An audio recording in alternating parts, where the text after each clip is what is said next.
Bueno, mis hermanos, vamos a seguir entonces. Vamos a ir a Ruth y vamos a continuar con lo que hemos venido estudiando, ¿cierto? El, hoy seguimos en el capítulo 3. Ruth, capítulo 3. Y hemos venido viendo la historia desde que Ruth, siendo moabita, ¿cierto? Sale de su tierra, dice que el Dios de Noemí va a ser su Dios, su pueblo será mi pueblo, llegan a los campos de Judá, ella va a trabajar, termina trabajando en los campos de Booz, ¿sí? Y luego de estar ahí, Booz pues la ve y le dice, mujer virtuosa, no te vayas a otros campos, quédate aquí trabajando con mis criadas. Le da comer pan con vinagre, ¿se acuerdan? Eso lo vimos la vez pasada. Pan con vinagre. Y todo eso nos está mostrando. Sí. Entonces nos está mostrando a Ruth, que es la iglesia, ¿cierto? Una figura de la iglesia, dejando el mundo, dejando su vida atrás, dejando lo que era, sus dioses, para ir en pos del Dios de Israel. Llegar a los campos de Booz, que Booz es una figura de Cristo, ¿cierto? Y los campos de Booz es la obra de Él, donde Él es Señor, donde Él es dueño, donde Él es se hace todo conforme a su voluntad. Y esa es la iglesia trabajando para el Señor, espigando para el Señor, en medio de sus criados y en medio del mayordomo que hay en ese lugar, porque es mayordomo que es figura del Espíritu Santo.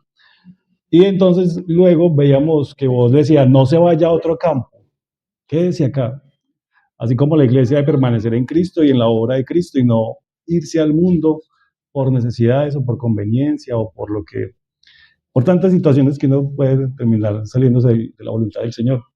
Y la vez pasada veíamos cómo le decía él, ven y come del pan y mójalo en vinagre, viendo que el Señor sustenta a su iglesia, le da su provisión, pero esa provisión también implica un precio, ¿sí? Porque seguir al Señor implica un precio, hay que tomar la cruz y seguirle. Entonces, cuando él dice ahí el vinagre, hablamos que era la parte amarga, la parte que a uno no le gusta muchas veces, porque el camino, la puerta es estrecha y el camino es angosto. O sea, no es fácil seguir al Señor, hay que pagar un precio, tomar la cruz cada día, negarse a sí mismo, buscarle a él, renunciar a lo que uno era antes en el Señor, el viejo hombre, bueno, crucificar la carne, hacer morir las obras terrenales. Entonces, eso hay que pagar un precio, eso es una lucha diaria. Y veíamos ahí que ella se había quedado entonces trabajando, le damos al final del 2, donde dice, en el 23, el último verso del 2 dice, estuvo pues junto con las criadas de Booz, espigando hasta que se acabó la siega de la cebada y la del trigo, y vivía con su suegra. Ya habíamos terminado. Y mire el orden, la siega de la cebada y luego la siega del trigo. O sea, primero se daba la siega de la cebada por la época de abril, o sea, por esta época, que es por la época de la Pascua, como lo que se celebró la semana pasada, era la fecha de la Pascua. Primero se daba la cosecha de la cebada y posteriormente se daba la del trigo, como en mayo, junio, mayo. O sea que ella estuvo todo ese tiempo trabajando ahí, espigando en los campos de Booz. Entonces ahora llegamos al 3 y vamos a seguir en el 3. Dice, 3.1. Después le dijo su suegra Noemí, hija mía, no he de buscar hogar para ti, para que te vaya bien. Y entonces ahí aparece el deseo que ella tenía, o el propósito es darle un hogar a ella. Así como Dios se ha propuesto en su corazón que la iglesia sea la esposa de Cristo, o sea, que no sea una mujer suelta, sola, digamos que se manda a sí mismo, sino que tiene un esposo, está sujeto a él y quiere habitar con él, ¿sí? Y es un propósito que Dios se ha propuesto, valga la redundancia, que Dios mismo lo va a cumplir. ¿Se acuerdan cuando estudiamos la parte de Adán y Eva? Cuando dice que Dios vio que el hombre estaba solo, no es bueno que el hombre esté solo, y Dios dijo, el Padre, le haré una ayuda idónea, que en el original quiere decir, le edificaré una ayuda. O sea que el hecho de que él tenga un hogar, una esposa, es un propósito de Dios. Así como acá, el deseo de que ella tenga un esposo y un hogar es un propósito que Dios tiene para su iglesia. Así como en medio de nosotros nos casamos y hay matrimonios, pero esos matrimonios son una figura del matrimonio real, del misterio real que es Cristo y su iglesia. Entonces, es un propósito de parte de Dios eso. Y dice en el 2, entonces ella empieza a encaminarle y a mostrarle que vos es uno que puede llegar a ser su marido, o el que la puede redimir, dice ahí en el 2. No es vos nuestro pariente, con cuyas criadas tú has estado, porque resulta que cuando una persona estaba casada y se moría el varón, un pariente del varón podía volverse a casar con la que quedó viuda. Es por eso. Era hermano, pero no había hermanos, era un pariente más. Sí, eso se llama levirato, que lo vamos a estudiar luego. Pero aquí, levirato. Y aquí ella le está insinuando y le está diciendo, como, mire que le dice primero, ¿por qué no un hogar para ti? Y luego le dice, no es vos nuestro pariente con las crías, o sea, el lugar donde usted está trabajando no es de vos, un pariente de nosotros, como insinuando, él puede ser una persona que pueda casarse con usted, o sea, porque cumple con los requisitos, ¿sí? Así como el testimonio que hemos recibido de parte del Dios de Israel es que por medio de su Hijo podemos tener redención y salvación. Entonces aquí le está testificando Noemí diciéndole, hay un pariente que podría darle un hogar y redimirla. Así como hay un pariente de Israel, o sea, hay una de la nación de Israel que nos puede salvar y redimir, que ya lo hizo por nosotros. Lo que nos corresponde es creerlo y aceptarlo, ¿cierto? Entonces ahí cuando le está diciendo un pariente se está refiriendo a eso porque antes le habló de un hogar. En la próxima vamos a estudiar acerca del levirato porque hay unas condiciones, pero se aplica ahí. Sigamos ahí después de la pregunta, en el 2, dice, he aquí que él, o sea, vos, avienta esta noche la parva de las cebadas. Entonces trae unas fotos para explicarles de qué se trataba eso. Eso es como el proceso que ellos han hecho. Espigar es como esta parte de acá, ¿sí? Está todo el cultivo y mire que van cortando con esta se llama con la hoz, van cortando las espigas y las van formando en manojos. Vean que acá se ve. Los van recogiendo en manojos e incluso las mujeres también están ahí. Y esos manojos los recogen y los traían a la era, a este lugar. La era el lugar donde los traían. Ve que aquí ponían todos los manojos, traían los manojos que habían recogido, los iban trayendo, los iban poniendo en este lugar. Y aquí las mujeres podían ir recogiendo también, ¿sí ves? Entonces, eso es espigar, cortar la espiga, ¿cierto? Y el lugar se llamaba era, ¿sí? Ahora le dicen bodega. O la bodega, sí. Donde traían. Entonces, una vez los traían ahí, ellos tenían que desamarrarlos, cortarle las tiras y los repartían en esto. O sea, en ese lugar los parcían. No, porque ellos no estaban mojados. Ellos los parcían ahí porque los iban a trillar. Entonces, en la trillada hacían esto. Con un eje en la mitad, a un lado un animal fuerte y al otro lado algo pesado para trillar. Trillar es que estripaban la cáscara para que saliera el grano, ¿sí? Para que saliera el grano. Entonces ellos empezaban a darle vueltas ahí para trillarlo, o también lo podían hacer a mano, como se ve acá con un aparato a mano. ¿Sí lo alcanzan a ver ahí? Pero era mucho más dispendioso. Entonces, por ejemplo, cuando dice el Señor que no pondrás bozal al buey que trilla, es que cuando el buey está trabajando acá, pues no le tape la boca para que él pueda comer de lo que él está trabajando ahí, ¿sí? Pues porque él tiene derecho a comer de lo que está trabajando.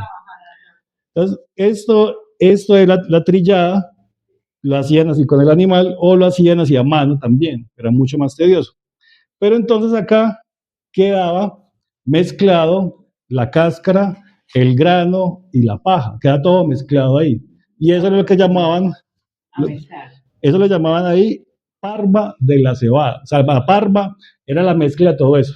Porque mire que aquí alrededor hay como unas piedras, como si fuera un espacio para que no se regara, sino que eso quedaba ahí metido. Entonces se llamaba parva de la cebada porque estaba todo mezclado. Estaba mezclada la espiga, el grano y la cáscara. Ahora piense, ¿sí, hermano?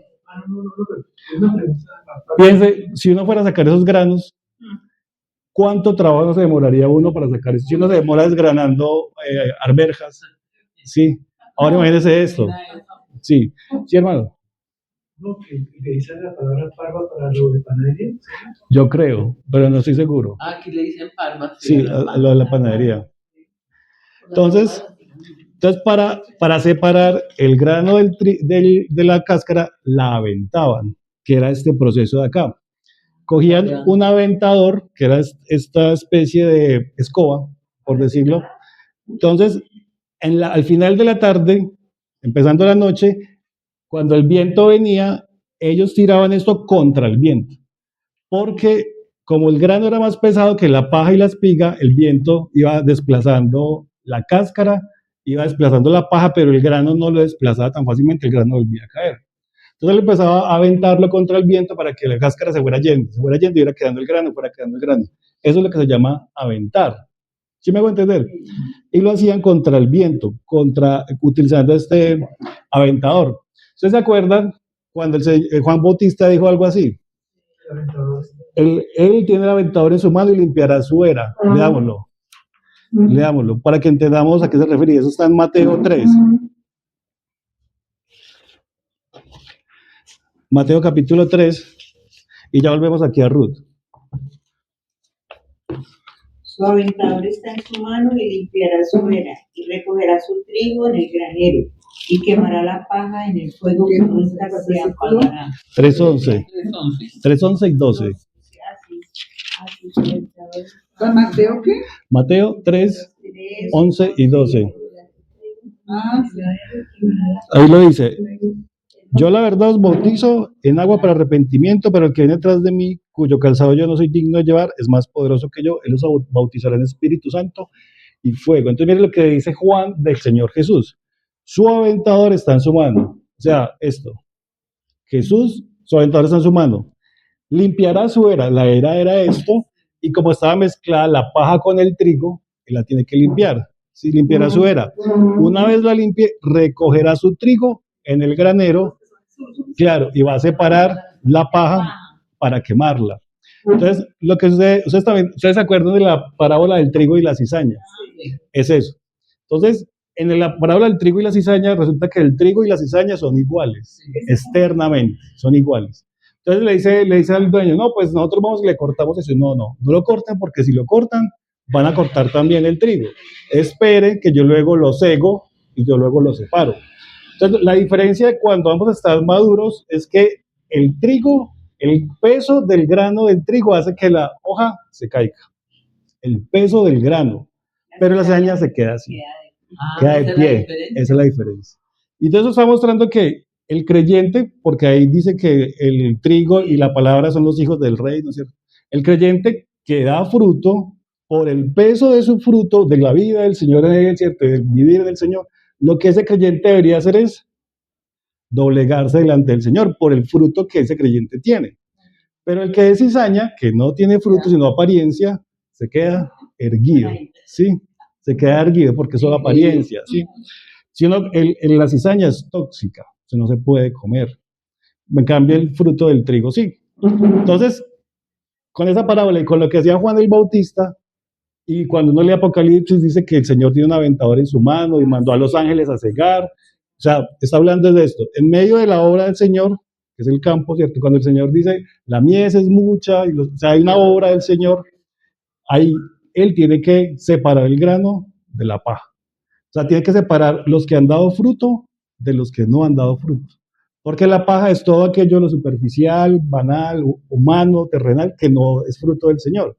Pero el fruto es la vida del Señor en cada uno de nosotros, como cuando Él dice el fruto del Espíritu. El fruto del Espíritu es amor, gozo, paz, paciencia, todo eso. Entonces el Señor tiene que separar eso. ¿Cómo lo va a hacer? Con su aventador. O sea, el proceso era, entonces como estaba todo mezclado, lo tiraban contra el viento, la paja se iba yendo y el grano iba quedando por un proceso de hacerlo varias veces.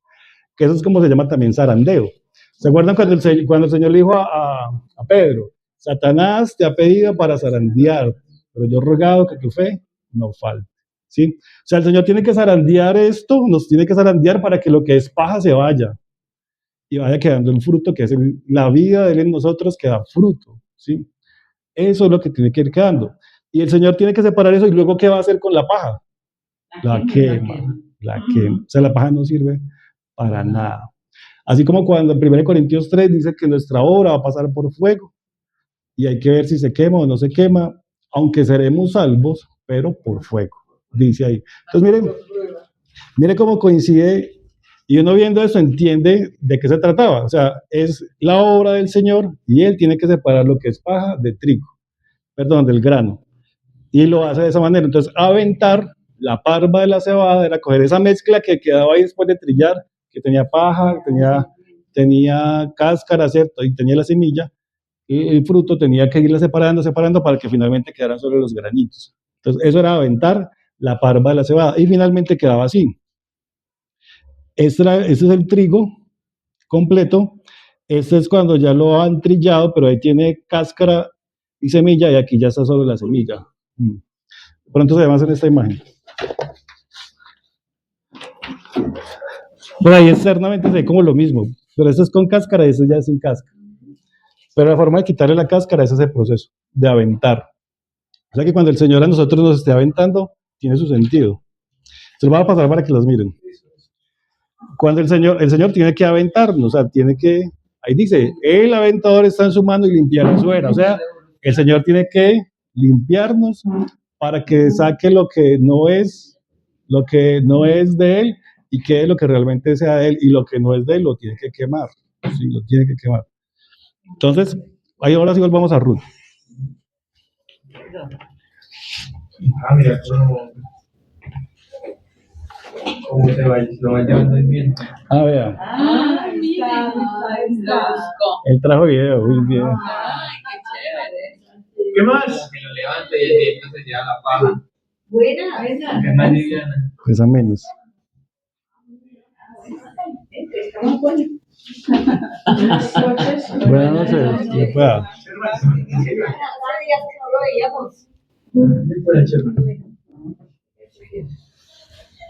Oiga, está genial en ese video. Ahí está el video. Sí, el video, Vea. Póngalo así de lado, póngalo de lado. Y póngalo así para que todos lo vean.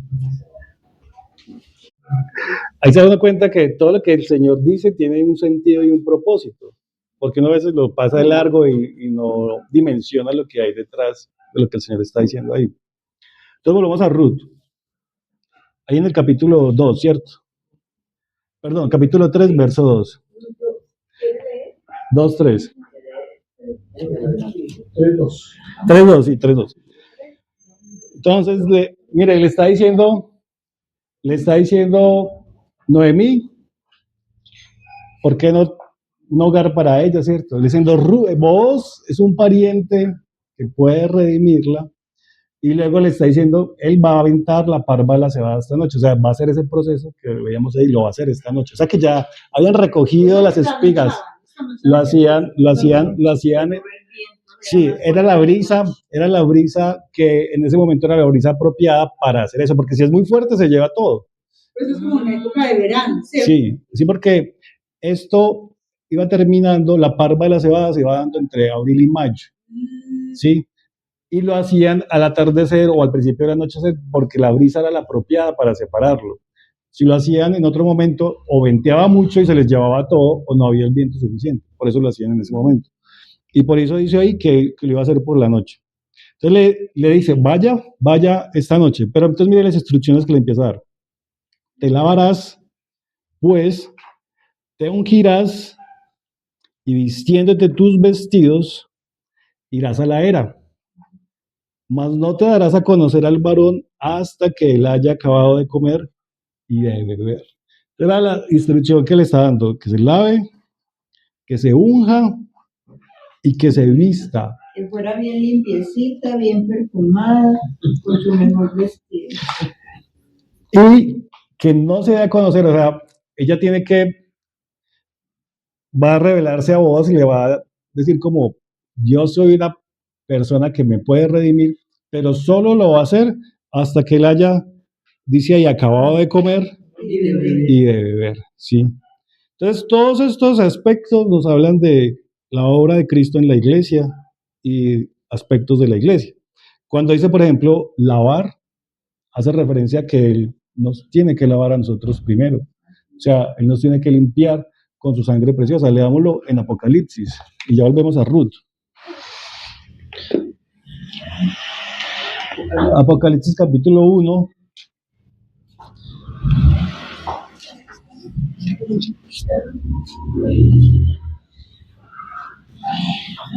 Verso 5.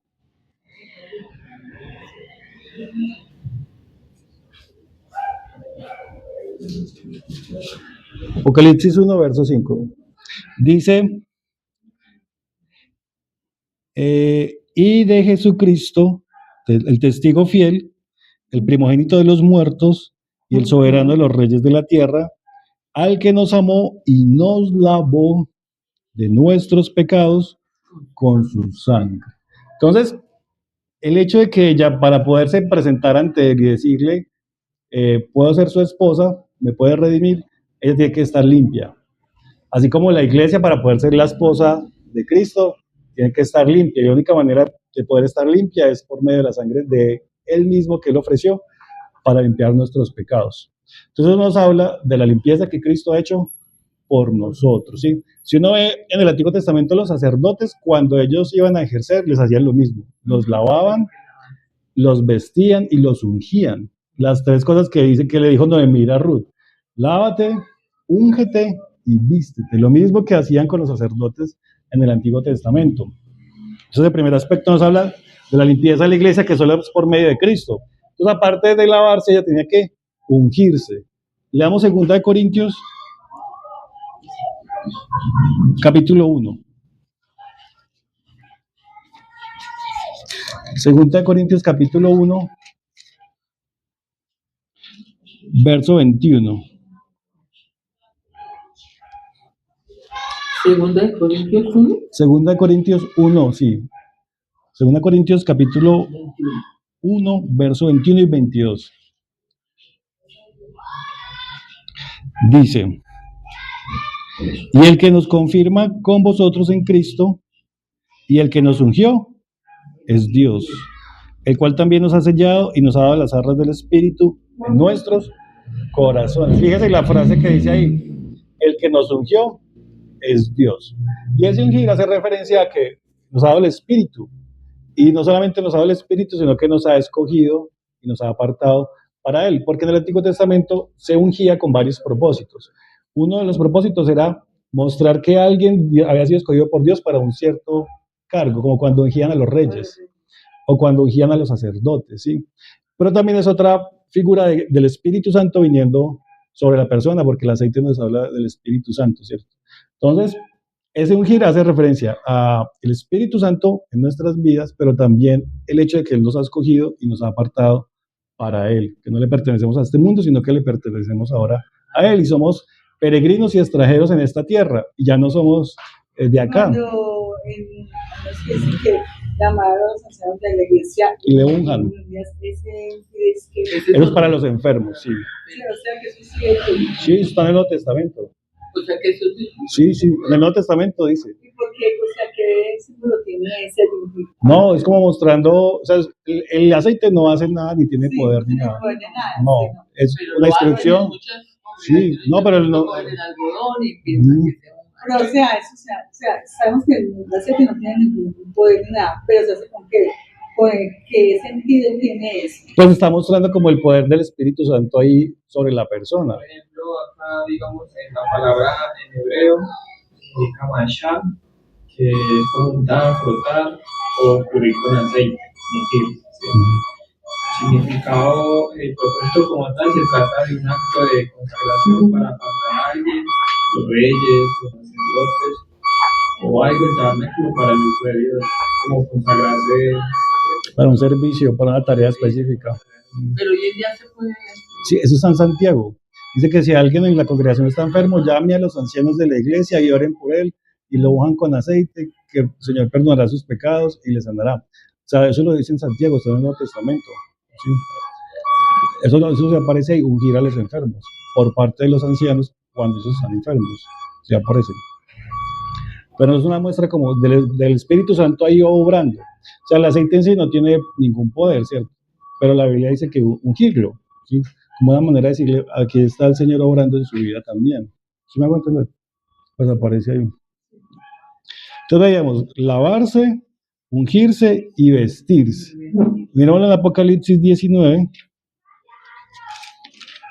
y así como Ruth lo hizo, la iglesia también le corresponde. Apocalipsis 19, verso 7. Verso 7. ¿Se acuerdan que en Efesios dice que él quiere presentarse a sí mismo una iglesia gloriosa, sin mancha y sin arruga? ¿Sí? Porque él la está preparando. Entonces vea lo que dice Apocalipsis capítulo 19, versos 7 y 8. Dice, gocémonos y alegrémonos y démosle gloria porque ha llegado las bodas del Cordero y su esposa se ha preparado. Y ahora el 8. Y a ella, o sea, a la esposa, nosotros, se le ha concedido que se vista de lino fino, limpio y resplandeciente, porque el lino fino es las acciones justas de los santos. Esto lo hemos mencionado en otras reuniones también. Pero entonces le corresponde a ella también vestirse, y la iglesia debe vestirse de lino fino, o sea, de las acciones justas en medio de la iglesia que el Señor le permite tener. Como dice en Efesios, que Él nos preparó obras en Él para que nosotros anduviésemos en ellas, ¿cierto? Entonces nos corresponde a la iglesia hacerlo, así como Ruth se preparó para ir al encuentro de Booz cuando le iba a decir como, yo soy una que usted puede redimir. Entonces la iglesia también tiene que prepararse para el encuentro que va a tener con su esposo Cristo cuando Él venga por ella. Por eso aquí dice que se le ha concedido y se ha preparado. O sea, es una tarea que nos corresponde a nosotros hacerla. Sí, nos corresponde hacerla. Y también ella la que se vista. Que se vista de Sí. lino fino. Sí, porque las obras nos corresponde hacerlas a la iglesia. Sí, así es. Entonces volvamos a Ruth. Duele las piernas. ¿Quieres hacer otro sí? Entonces, sigamos ahí en Ruth, capítulo 3. En el 3 dice, entonces te lavarás y pues te ungirás y vistiendo tus vestidos, irás a la era, o sea, al lugar donde estaba aventando la parva de la cebada, mas no te darás a conocer al varón hasta que él haya acabado de comer y beber. O sea, que él primero tiene que comer y beber. Hasta antes no puede ella. Ya vamos a ver por qué. Ya vamos a ver por qué. Ya vamos a ver qué significa eso. Y otro aspecto que dice el 4. Y cuando él se acueste. O sea, ella tiene que prepararse. Y la instrucción es, tengo que esperar a que coma y beba. Y tengo que esperar a que se acueste. Y cuando se acueste, él se acueste, notarás el lugar donde se acueste. E irás y descubrirás sus pies y te acostarás allí. Y él te dirá lo que hayas de hacer. Mire que ese fue el proceso que le dijo Noemí, que es raro, ¿cierto? Como uno podría decirle, pero ¿por qué? ¿Pero para qué? ¿Por qué tengo que esperar hasta medianoche y no antes? ¿Por qué tengo que esperar hasta que se acueste? Porque uno pregunta y uno quiere saber muchas veces muchas cosas.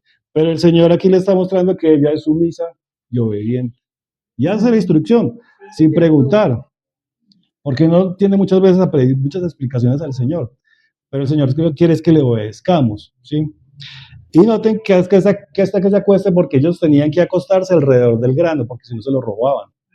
Porque los filisteos venían a robarse el grano a los israelitas. Tenían que dormir ahí. Ellos acostaban a dormir ahí.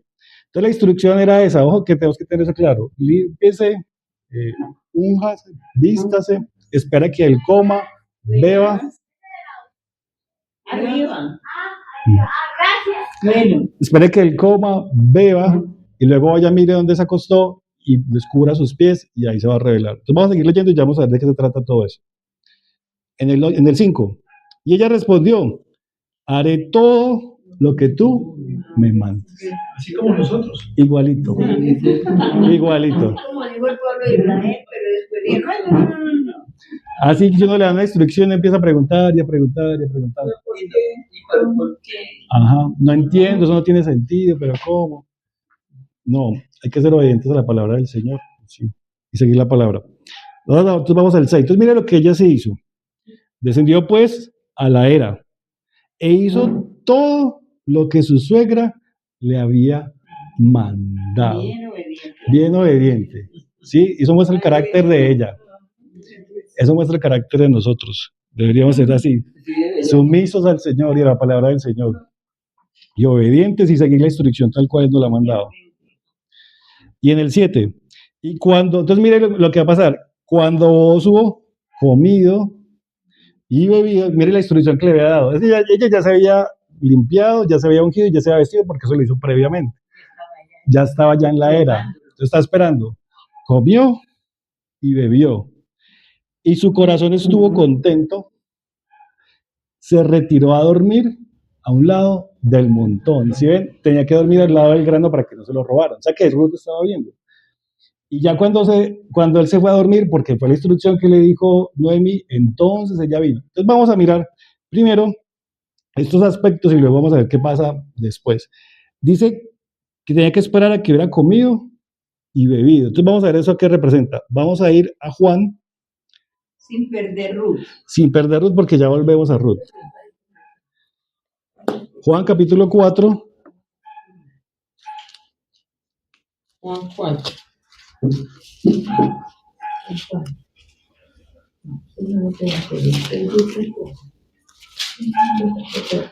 Y voy a leerlo, el verso 31. Juan capítulo 4, verso 31. Dice, 4:31, dice, entre tanto, los discípulos le rogaron diciendo, están diciendo a Jesús, Rabí, come. Él les dijo, yo tengo una comida que comer, que vosotros no sabéis. Miren lo que está diciendo Jesús, yo tengo una comida que comer, así como vos tenéis que comer. Entonces los discípulos decían unos a otros, ¿le habrá traído alguien de comer? O sea, no entendían, ¿cierto? Ahora el 34, Jesús les dijo, mi comida es que haga la voluntad del que me envió y acabe su obra. ¿Sí lo ven? O sea, la comida del Señor Jesús, lo está diciendo acá, era hacer la voluntad del Padre y terminar la obra que le había pasado. O sea que nos estaba mostrando que allá vos, hasta que no comiera, o sea, hasta que el Hijo no haga la voluntad del Padre y termine la obra que el Padre le ha dado, ella, la iglesia, no va a poder revelarse ni tampoco va a poder aspirar a ser la esposa de Él, porque Él no ha terminado la obra que el Padre le encomendó. ¿Sí me hago entender? Sí, yo entiendo porque vos tenés que terminar la obra. Ajá. Era comer, beber y acostarse, Ajá, era la hora completa, sí. no podía hacerlo antes. Antes no. Eso significa que era cuando ya había completado la tarea. Exactamente. Como está diciendo acá, completar la obra que el Padre me ha dado. O sea, el Hijo tenía que venir a hacer la obra que el Padre le había dado. Entonces tenía que venir a morir como hombre, tenía que venir a establecer 12 apóstoles, pero finalmente su obra era morir por nosotros, ¿cierto? Para salvarnos. Entonces el comer nos habla de eso, que el comer era hacer la voluntad del Padre y acabar la obra. Entonces ahora miremos a qué se refiere la bebida. Juan capítulo 18. El padre está obediente, está comiendo. Está comiendo. Ahora tiene que beber. Ella sí come. Capítulo Juan 18, verso 11.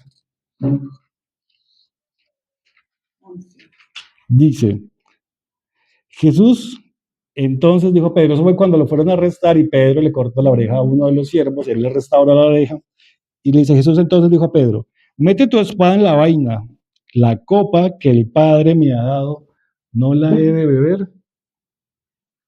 O sea, la bebida que Jesús tenía que tomar era recibir el castigo por nuestros pecados. ¿Se acuerdan cuando estaba en Getsemaní que decía, Padre, pasa de mí esta copa si no es tu voluntad, pero que no se haga como yo quiero, sino como conforme a tu voluntad? Pasa de mí esta copa. Y estaba haciendo referencia al hecho de que él iba a ir a recibir el castigo por nuestros pecados solo, porque la comunión con el Padre que le había tenido por la eternidad, pues en un momento el Padre lo iba a dejar, lo iba a dejar. Como cuando él dijo allá en la cruz, Padre, Padre, ¿por qué me has abandonado? O sea, era el momento en el que él ya le tocó solo, sin la comunión del Padre, recibir el pago por nuestros pecados, el castigo. Entonces la bebida hace referencia al castigo que él iba a recibir por nuestra salvación. O sea, el precio que él estaba pagando allá, el sufrimiento, el dolor, lo que él iba a pasar, el juicio como tal, hace referencia a la bebida. O sea, la comida hace referencia a la voluntad del Padre a acabar la obra, pero la bebida hace referencia a ese juicio que se iba a ejecutar para salvarnos. Y Ruth no podía ir ante vos, no podía hasta que él hubiese comido y bebido. O sea, hasta que Cristo no haga la voluntad completa del Padre y hasta que Cristo no pague por nuestros pecados en la cruz, entonces Él no va a poder tener a su iglesia, porque tenía que hacerlo de esa manera. ¿Sí me hago entender? Tenía que hacerlo de esa manera. Entonces era comer, beber, y allá en Ruth leímos que él tenía su corazón contento, ¿sí se acuerdan? Voy a leerlos para que veamos otro texto. Trae otra silla. Dice, voy a leerlo y ya buscamos, dice, y cuando vos hubo comido y bebido, y su corazón estuvo contento. Y ese corazón estuvo contento, está hablando de que estuvo satisfecho. O sea, cuando él hizo la obra, hermana, gracias. Cuando él comió y bebió, en el caso de vos, ¿cierto?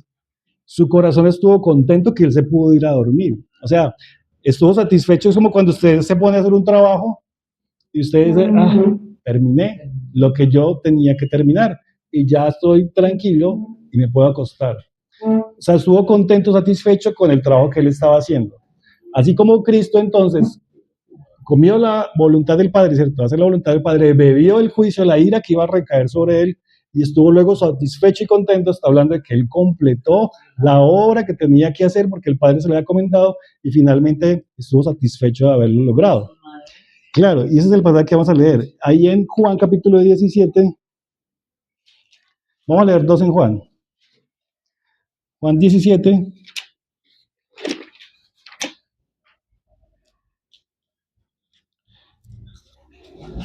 Verso 4.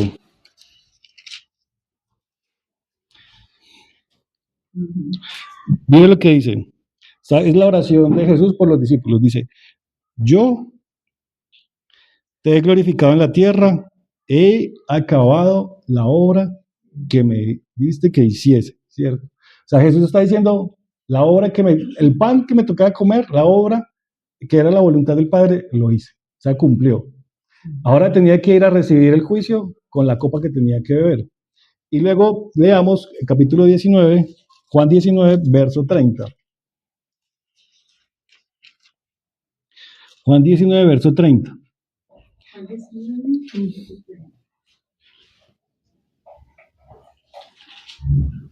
Dice, cuando Jesús hubo tomado el vinagre, dijo, consumado es. Y habiendo inclinado la cabeza, entregó el Espíritu. Porque ella estaba mostrando, entonces había comido, hizo la voluntad del Padre, había bebido, estaba recibiendo el juicio, y ya su corazón estaba contento, o sea, estaba satisfecho, había terminado lo que le correspondía, ya podía decir, terminé, cumplí, hice todo lo que me correspondió, y por eso dice ahí, consumado es. Esa palabra consumado es en el griego, quiere decir como cuando usted paga un recibo. Cuando usted paga el recibo y usted ya lleva la plata y le dan el sello cancelado. Ya no tengo que pagar más. Pagué esto. Esa es la misma palabra que se utiliza ahí. Por eso él estaba satisfecho. ¿Ustedes se acuerdan que en Hebreos dice que por el gozo puesto adelante él sufrió lo oprobio? Allá en Hebreos 12 lo dice. O sea, el Señor Jesús, sabiendo el gozo que estaba adelante, que era tener una esposa para él, una iglesia, sus redimidos, por ese gozo puesto adelante, él vino y sufrió el oprobio previamente. O sea, comió y bebió hasta que cumplió la obra que el Padre hizo para pagar por nosotros. Parece previamente. Por el gozo puesto adelante sufrió el oprobio. Está en Hebreos capítulo 12. Hebreos 12, 2. Hebreos 12, 2 está. Si quiere, leámoslo. Hebreos 12, 2. Pues nosotros en Jesús, el autor y consumador de la fe, por el gozo puesto delante de él, sufrió en la cruz, denunciando el oprobio.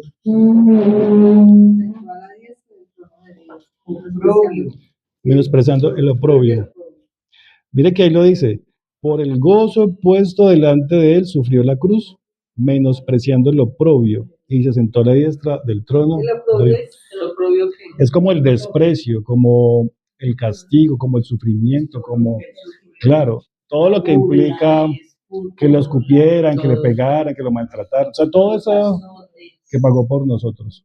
O sea, que por el gozo puesto delante, o sea, él veía algo allá adelante, glorioso, aunque le tocara en este momento pasarla mal, como nosotros, que en este vivir estamos no pasamos bueno acá en la tierra, es duro, ¿cierto? Hay sufrimiento, pero hay un gozo que el Señor nos ha prometido mayor.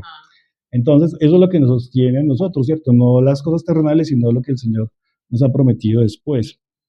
Entonces, volvamos a Ruth. Volvamos a Ruth, ahí en el verso 7, donde dice, ya Ruth había hecho las instrucciones de Noemí y estaba esperando a que vos comiera, bebiera. Luego dice que su corazón estuvo contento. Entonces dice, y cuando vos hubo comido y bebido, o sea, cuando nuestro Señor Jesús hizo la voluntad del Padre, completó la obra, recibió el castigo y consumado fue, ¿qué dice acá? Se retiró a dormir a un lado del montón. ¿Qué hizo el Señor Jesús cuando cumplió la obra? A ese dormir habla de la muerte, de su muerte. Sacamos de leer allá Así le dice. 3.7. 3.7. Acabamos de leer allá cuando él dice consumado, él dice entregó el espíritu. O sea que el Señor no lo mataron, él le entregó la vida. Sí, la vida, él la entregó.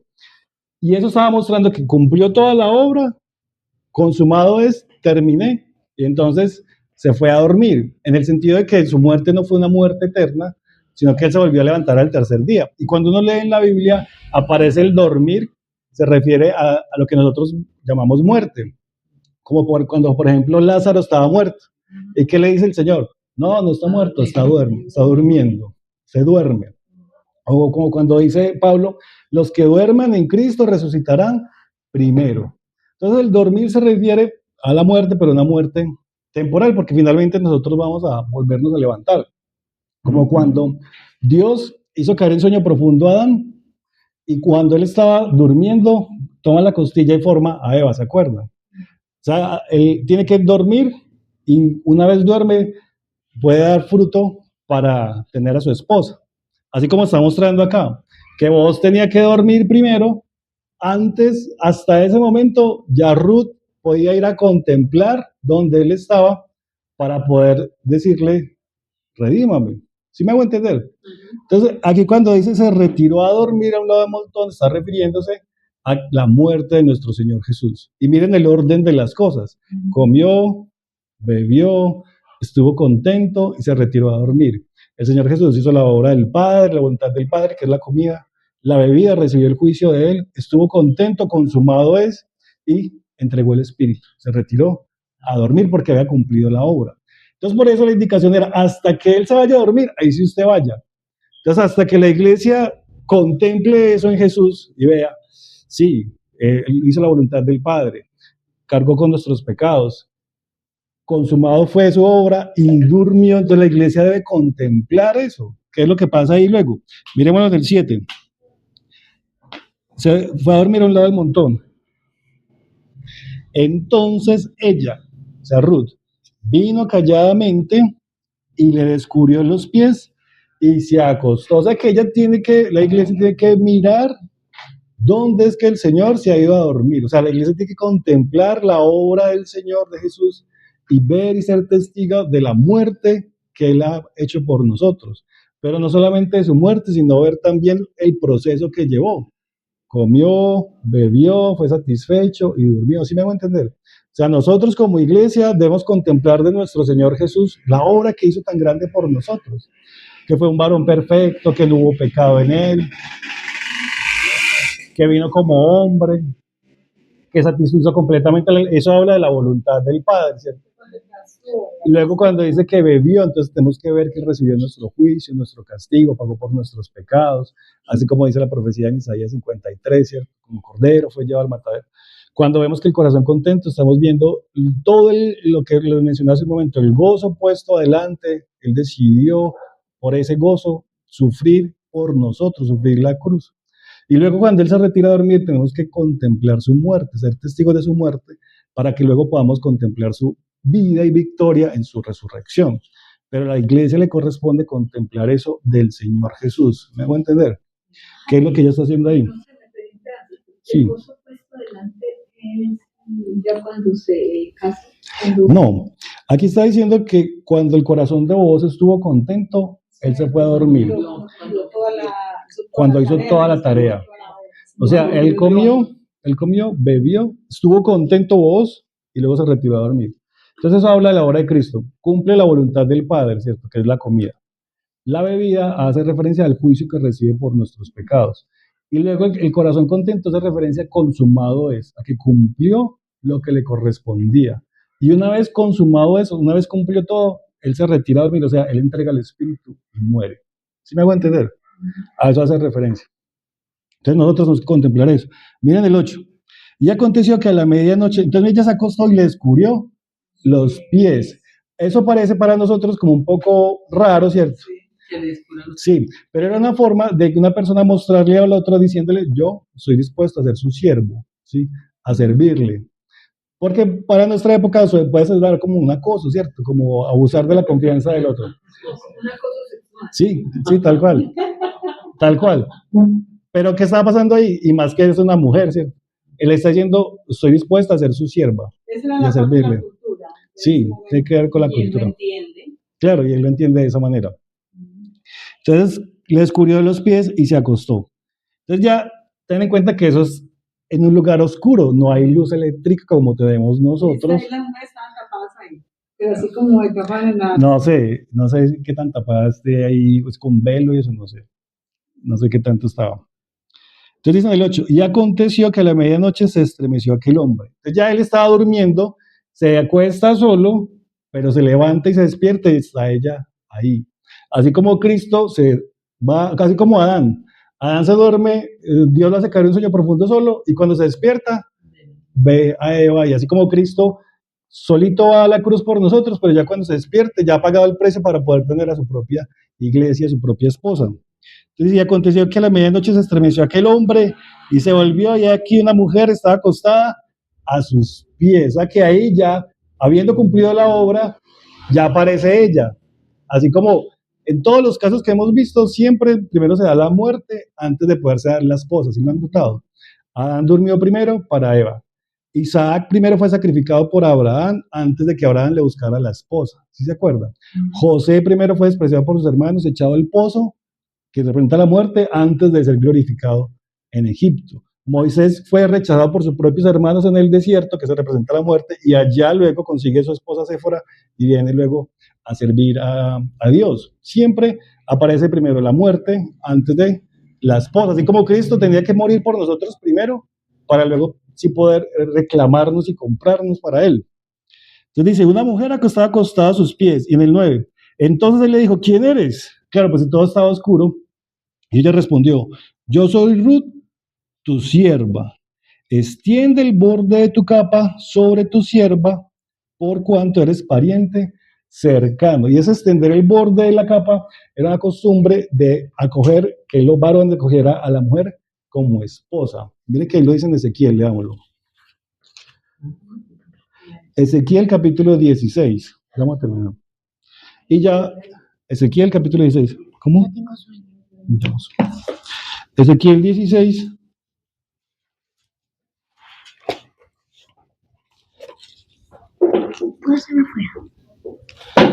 Capítulo 16, verso 8. 8.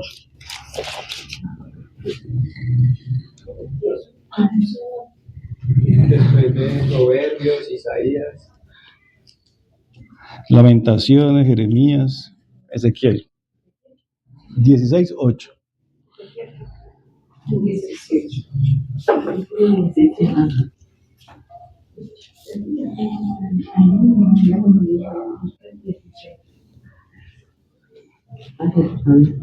Sí, está hablando de Dios sobre Jerusalén, ¿cierto? Voy a leerles del 6 para que veamos un poquito el contexto. Dice, está hablando de Dios. Yo pasé junto a ti, o sea, sobre Jerusalén, y te vi sucia en tus sangres. 16, desde el 6. 16.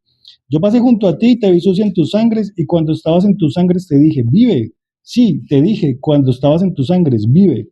Te hice multiplicar como la hierba del campo, y creciste y te hiciste grande, y llegaste a ser muy hermosa.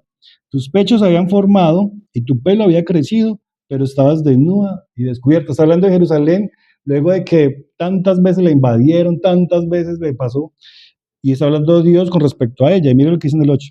Y pasé yo otra vez junto a ti, y te miré, y aquí que era tiempo de amores, y extendí mi manto sobre ti. ¿Sí ve? La práctica de extender el manto sobre la mujer era una práctica de decirle, yo te voy a coger como esposa. Extendí mi manto sobre ti y cubrí tu desnudez y te di juramento y entré en pacto contigo. ¿Sí? Ese pacto hace referencia al pacto matrimonial. El pacto contigo, dice Jehová el Señor, y fuiste mía. Entonces, cuando Ruth le dice a Booz, extiende tu manto sobre mí, le está diciendo, cásese conmigo. O sea, usted es un pariente que me puede redimir, cásese. Y eso está mostrando, así como la iglesia debe entregarse voluntariamente a su Señor. Como cuando dice hay un salmo que dice, tu pueblo se te entregará voluntariamente. O sea, la iglesia debe voluntariamente decirle, Señor, te recibo como esposo, o sea, te acojo, o sea, necesitamos que tú seas nuestra cabeza, que tú seas ahí, pero es una decisión voluntaria de la iglesia, porque el Señor a nadie obliga, ni a nadie presiona. Como cuando el siervo de Abraham, Eliezer, fue a buscar a Rebeca, ¿se acuerda? Y le dijo, si la muchacha dice que nos vayamos, nos vamos. Y las hermanas y los papás que decían, no, que se queden 10 días, y ellos, no, yo me quiero ir ya. Y se fue, porque ella decidió hacerlo así. O sea, la iglesia debe decidir sujetarse a su Señor y que lo acoja como esposo. Y terminamos allá en Ruth hasta el 10. Dice, y él le dijo, o sea, Booz le contesta, ahí en Ruth, bendita seas tú de Jehová, hija mía, has hecho mejor tu postrera bondad que la primera, no yendo en busca de los jóvenes, sean pobres o ricos. Ella hubiera podido buscar a alguien más conveniente, alguien rico, puede ser que sea mayor, sí. Alguien rico, ¿cierto? Alguien más joven, con más fuerza, ¿cierto? Claro. Y eso está mostrando que la iglesia no debe andar por conveniencia. O sea, uno no busca al Señor porque el Señor nos dé prosperidad, no. Como lo muestran, ¿cierto? En muchos lugares. Por eso dice la Biblia que le veremos a Él y no tiene atractivo ni hermosura. Le veremos tal cual es para que le deseemos. O sea que la iglesia debe servir al Señor y seguirle porque es nuestro Salvador, es nuestro Señor, no por las cosas materiales o estilo de vida que nos pueda cambiar. ¿Sí? Entonces, vamos a dejarlo hasta ahí y en la próxima seguimos. ¿Listo? Con eso estamos viendo que la iglesia tiene que contemplar la obra de su Señor y sujetarse a Él y mirarle a Él y esperar en Él, no en los jóvenes y ricos, ¿cierto? En lo que nos convenga, sino en Él, porque Él es el que ha pagado por nosotros y nos corresponde mirarlo a Él. Debemos hasta ahí, hermanos.